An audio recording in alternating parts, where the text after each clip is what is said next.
On the Adrian. cool video. You liked it, huh? Good. Well, hey, I'm Anda, your resident fitness activist. And I'm Adrian, I'm a physical therapist. And tonight we're here at Raíces do Brasil in Park Slope. You ready to check out the workout? Let's do it. All right.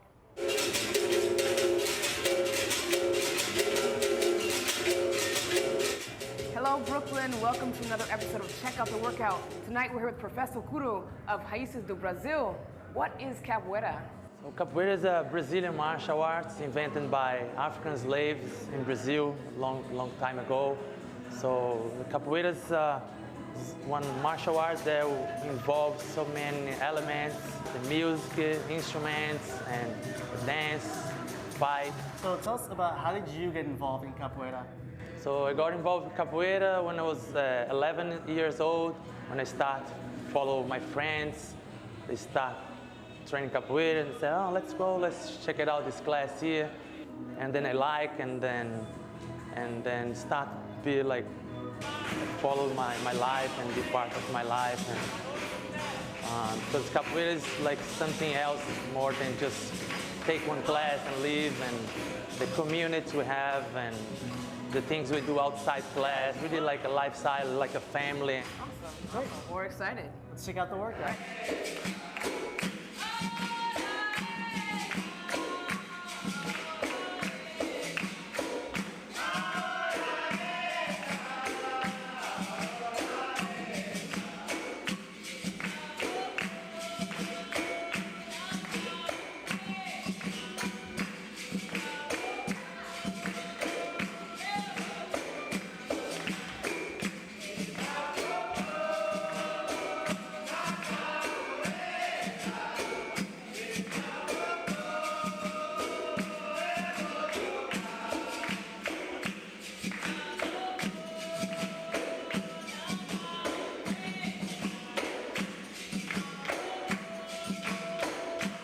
Gonna go, one pass you're gonna kick, meia lua de frente, one side, other pass esquive, okay?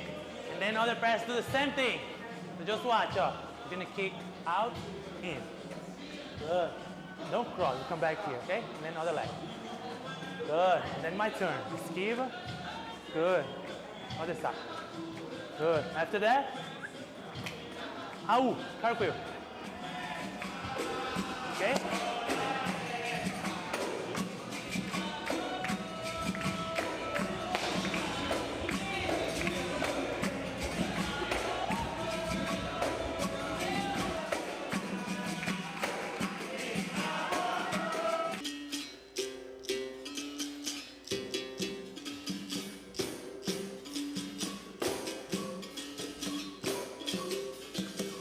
Stop, parou.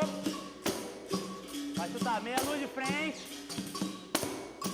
Esquiva. Descida básica. E queixada. Turn, cross, kick. Good. Beijinho.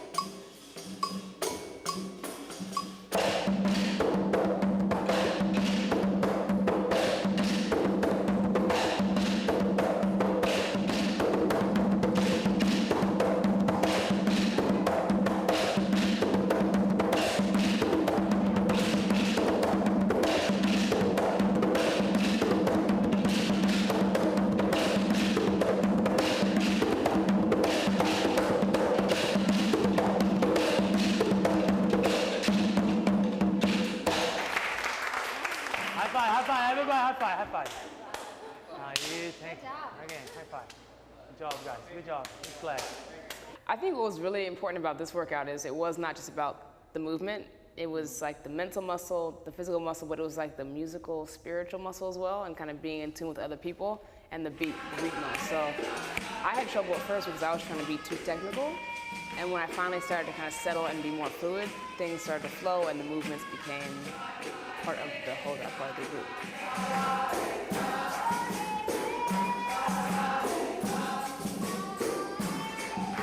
One of the things that they did also was the music, the chanting and the song. So, a lot of times we forget about the diaphragm, which is a very important core stabilizer. And that's something that they did, here, is that they worked the diaphragm, which is awesome, yeah.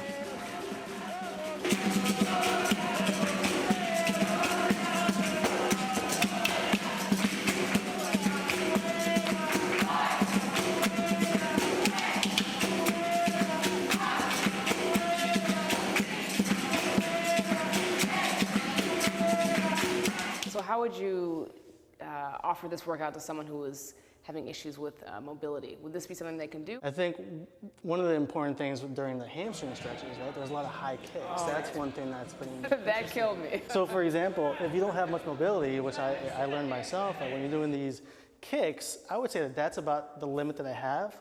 But what will happen is that if you're tight, your back is going to compensate and kind of kick under. So that might cause some problems down the road if you don't have that much mobility. So that's something that you might have to work on at home before you take this class, or even during the class, paying attention that sometimes I looked around, they were doing the shoulder stretch, right, when I was against the wall, and some people were turned like this. Yeah, the hips weren't square. Some were curling their backs underneath them. So that's something to pay attention to, that your hamstring kind of moves in this straight direction. And if you don't have that flexibility, your back is going to kind of contort, or your other hip contorts to compensate for it. Well, not only that, I mean, in capoeira, it's a gamesmanship, so you're playing against someone else. So if you're not square to them, you're not going to be able to direct traffic and direct a move at them as, effectively. So you really want to be square to your target, your opponent. I think really what folks who are beginners could do to get ready for capoeira is to watch it. I mean, there's plenty of videos online, there's YouTube videos, there's documentaries, is to watch the fluidity, understand the rhythm, because the rhythm stayed the same, was a da, da, da, da, da, da, and then they can figure out how their body can work in that space and work within that rhythm. And I think understanding the rhythm, that was half my battle, because I'm thinking, am I gonna get my card taken away? Because I don't have rhythm? How was your back? My back's fine. My back's fine. Hamstrings were super tight, so I think if I was to take a capoeira class again, I'll really focus on the dynamic stretching prior to class, really opening up my hips, hip flexors. If anyone has any groin issues, really attending to that. So maybe some stretches where they're down here like this and opening up, this kind of thing. Hamstring stretches, those will really, really help, because especially when you're doing the kicks, when you're going side and opening up, that would have really helped me a lot. And so I think hamstring, groin, hip flexors, glutes would all help. And just being ready and open. And definitely prepare yourself before you take the class. And you want to make sure that you have enough flexibility. And if you don't, just don't push it. Don't show off. There's no need to. Right. It's for everyone, really. I mean, you saw some folks who were just beginning. We were obviously just beginning. But it's not just about the movement. There was music involved. And music is a very important part of capoeira. So I think folks who may be intimidated know that you can start on that musical line. You can do the moves. One of the girls that I was playing with, she couldn't do a cartwheel 2 years ago. Now she's doing cartwheels. So it is a progression. It's not something you can come in here and be a hero or a heroine. But once you really feel capoeira in your bones, and it's a lifestyle, and it's kind of like a family, and you can play, that's what it is. They play capoeira. They don't compete against each other. They play. You really kind of feel like a spiritual lift as well as a physical lift. I was sweating from my face profusely, swimming pools from my face. Yeah. So I definitely felt my heart rate racing. It felt like kind of high intensity interval training. So it was great. I liked it. You ready to check out the next workout? I'm ready. Let's do it, brother. Let's do it.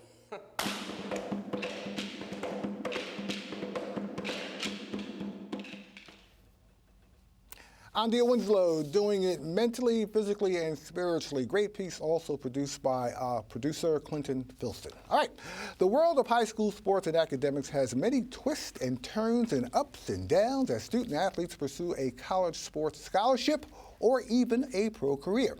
Now, a big complication can occur when a student tries to transfer between schools, and we're going to talk about one particular transfer story where a top basketball player ran into a couple of different kinds of seriously bad luck. Joining me are two men very familiar with this issue, our practicing attorney, John Rodriguez. Welcome. Welcome. You were here for the last one. Yes, sir. That was a tumultuous show. Glad to be All right. back. And also, Joby Smith of NYCfootball.com and NYCbasketball.com. And Joby's all over the place.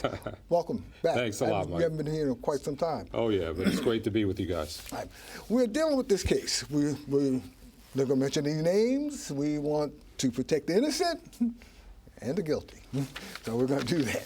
Now, what is it about this particular case, about this player that was transferred, and he's now in a he's in a tizzy, as they say?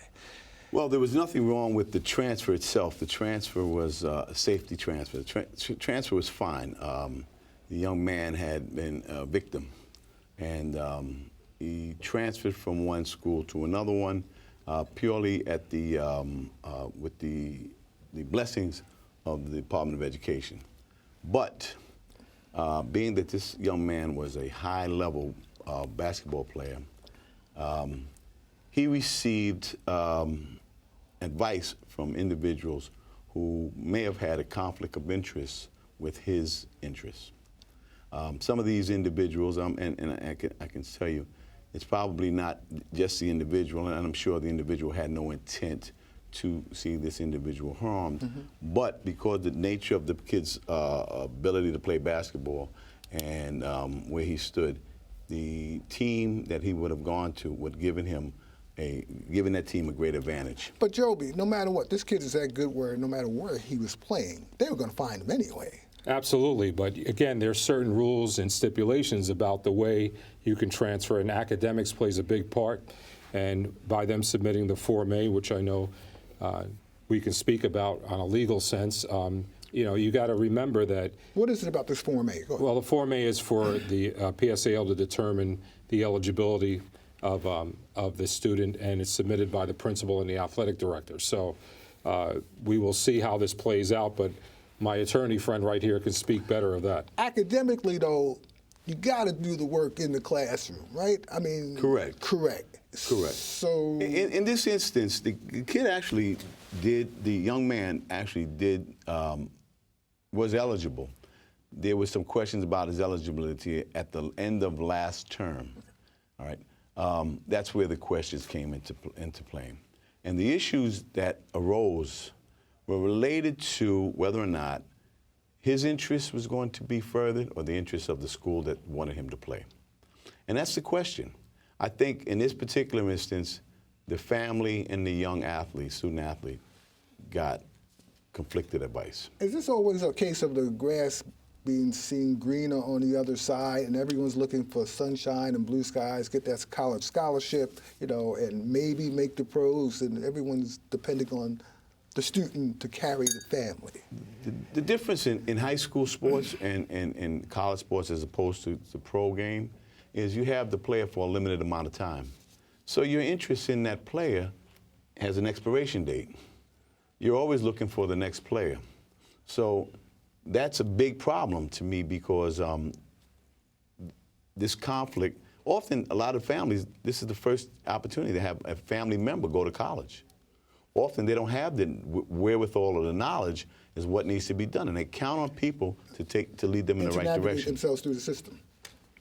No, I absolutely agree. You see this time and time again, especially when you're talking about basketball players and football players. Of course, with this situation in particular, you're talking about a marquee player and a guy that has been tracked for quite a while. He was an excellent player at another school. And now, of course, when you chime in with other coaches in the competition level, I'm sure a lot of coaches are opposed to this kind of thing, especially if they're at a disadvantage. Okay. All right, we're going to switch over real quick to, all bets are off, right?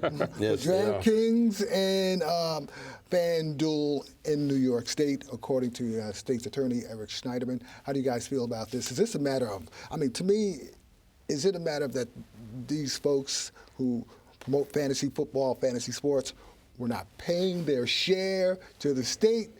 And is it like Lotto? Because Lotto, if I win a Lotto, if I win $2 or $3 million, the state's going to get their share of taxes. Is this a matter of taxes? Is it a matter of gambling? Well, I don't know that for FanDuel, which is based in New York, I don't know that it's not a question of taxes. But the gambling laws were put into place not to promote gambling, but protect people from themselves.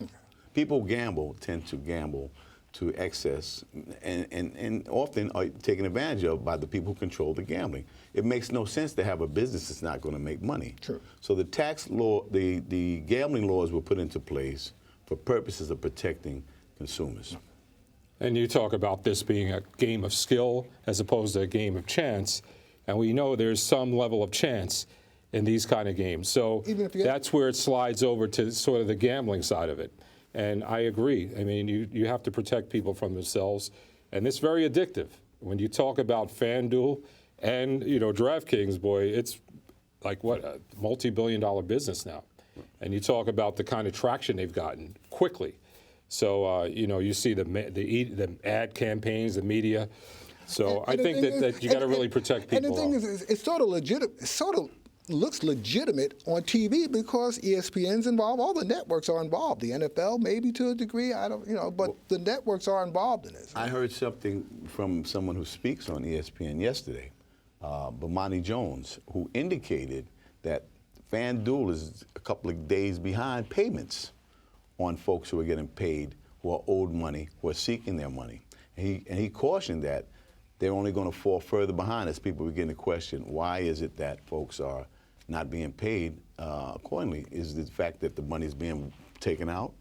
Or is it being pulled out faster than it's being paid out? And there's also problems with Vegas, because we were talking off camera, we said Vegas is sort of worried about this also. Well, they've taken a hit with this, because now that portion of people that may have been betting in Vegas now find a different lane to run through.